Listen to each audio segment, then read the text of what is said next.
you to the idea of teaching the matrix. Teaching the matrix is a systematic way to increase listener comprehension skills. All right, let's say you have a student or a child who can do a lot of receptive ID.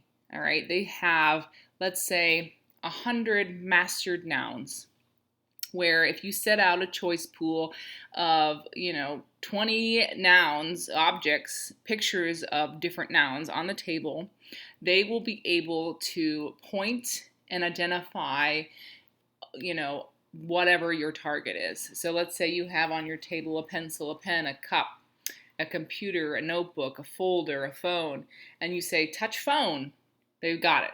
Touch pencil, they've got it. Touch pen, they've got it. All right, but at this point in their listener repertoire, they're only attending to one term. That one term being nouns, labels, right? Receptive identification. Okay, so now that we've reached this point where we have a large pool of receptive ID skills, we are going to start to introduce them to this idea that they have to attend to more than one term. They now have to attend to 2 terms in order to get their targets correct. All right? So maybe they have mastered the concept of their colors. They can point to red and blue and green and orange and yellow, right? And they have some nouns mastered. And they have some maybe they have some prepositions mastered, or maybe they don't. And so you're going to use this idea that they know what a noun is and they know what these objects are, and you are going to use this idea of teaching the matrix to expand that listener repertoire. So let's break it down. All right, when you first introduce this, you are going to want to separate your terms into categories. So if you are looking at my table, you will see that nouns are listed here. And we have some prepositions or basic concepts up here, okay? So to make this a little bit simpler, what I'm going to do is I'm going to change these 2 to colors just for explaining purposes, all right? So this would be a way that you would introduce nouns and prepositions, so you could teach prepositions using this concept, all right? But let's stick with the colors at first. So I'm going to change this right here to red, and then I'm going to change this to blue. All right, let's change this to green and this to yellow. And maybe we'll say this one is, I don't know, brown. Okay? So now we have 5 nouns and we have 5 colors. All right, some attributes. Right? So in your first presentation, you are going to have to identify and bring to the table 4 items. All right, you're going to need a red car, a blue car, a red pencil, and a blue pencil. All right, you are combining these terms to make these 4 targets. All right, but when you do your trials, you are only going to target these 2 terms, the red car and the blue pencil. Okay, once you have, using either mass trialing, errorless learning, whatever discrete trial training program that you want to use, whatever method you want to use, and you have the student identifying the red car and the blue pencil at 90% accuracy, let's say that's your mastery level, then what you're going to do is probe to see if they can get blue car correct on the first trial. All right, you're going to probe for a generalization. Or maybe you probe for red pencil. Actually, you're probably going to want to do both of those. Okay, you're going to probe for those. And then you're going to test to see if that student is spontaneously recombining the terms to then be able to separate those terms out and put them back in together. That's recombining to see if they can spontaneously get the blue car and the red pencil correct without direct instruction. All right, now that's key. You have not directly taught those 2 terms. You're testing to see if this method of teaching the matrix is going to be a sufficient model for your student to exponentially explode their listener comprehension skills, okay? It is a systematic way to get a child to be able to abstract different linguistic terms from speech patterns, to be able to recombine those terms in different ways in order to continue to understand what they're being told. all right? And you're just teaching this line, okay? So what you're going to do is you test these you teach these to 90%, then you probe these and see if they spontaneously emerge.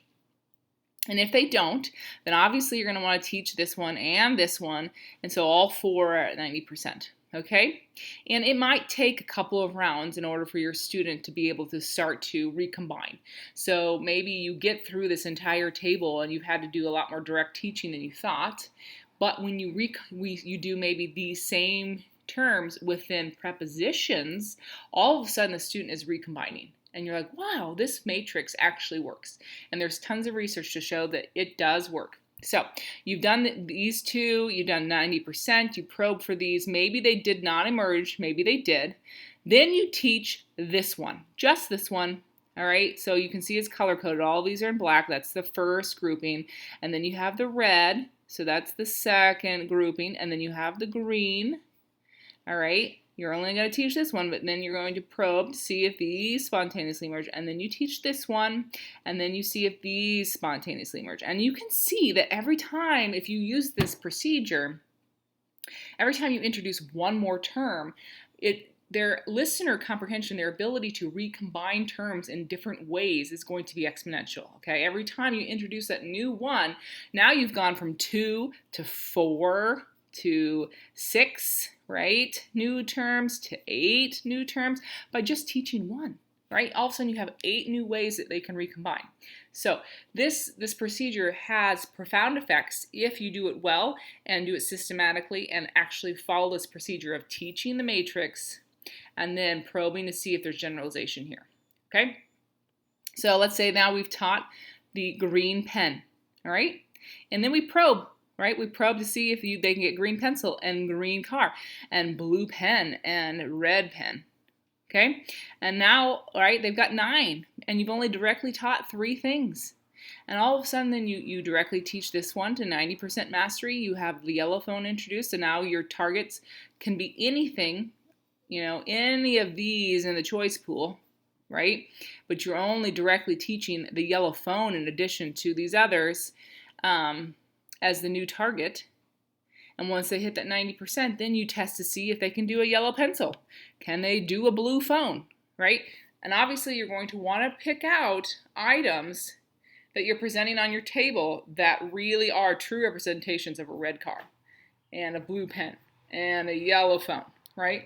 So the student can then really pay attention to what terms are being presented. And so you teach that matrix, test to see that, probe to see if there's generalization. If you don't see the generalization, you teach it to 90%, and then you move down that diagonal to the next one. And again, this is moving from a one-term receptive skill to more than one term, okay? And you can do this across colors and nouns. You can do it prepositions and nouns. So let's say now we have, you know, on top of, and you say under, right?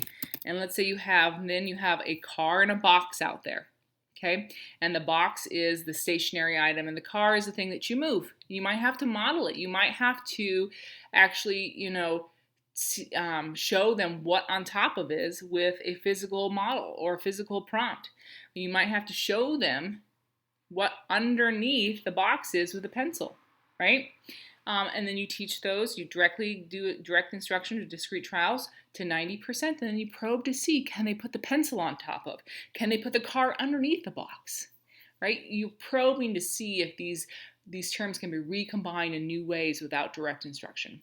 And again, it has the chance to, if you can do this well with a student, and it has a chance to just explode their listener comprehension skills from just one term to then 2 term. Because if you go to 3 terms, what you could do is you could have the red car and the blue pencil and the green pen over here, right? And then you have the different prepositions, because you've already shown that they can, from a choice pool on their left, where they have their red car and the blue car and the red ball and the blue ball over here, they can take from your 3-term receptive instruction, they can identify that first combination of two terms, and then take that red ball and then put it on top of the box. You see where I'm going there? All right, so you can put these boxes, these matrices together over time to increase from one-term listener comprehension to two-term listener comprehension to three-term listener comprehension.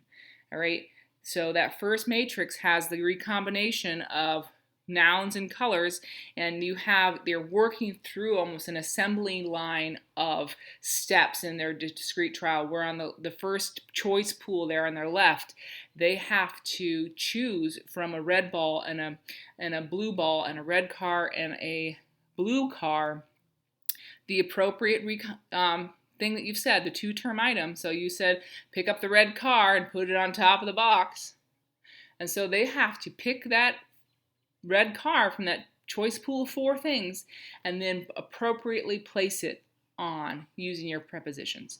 So now not only did that student have to know red and car and on top of, but they had to listen to all of those terms in order to get their instruction correct. So that is how you progress from a one-term listener comprehension receptive ID skill to three terms.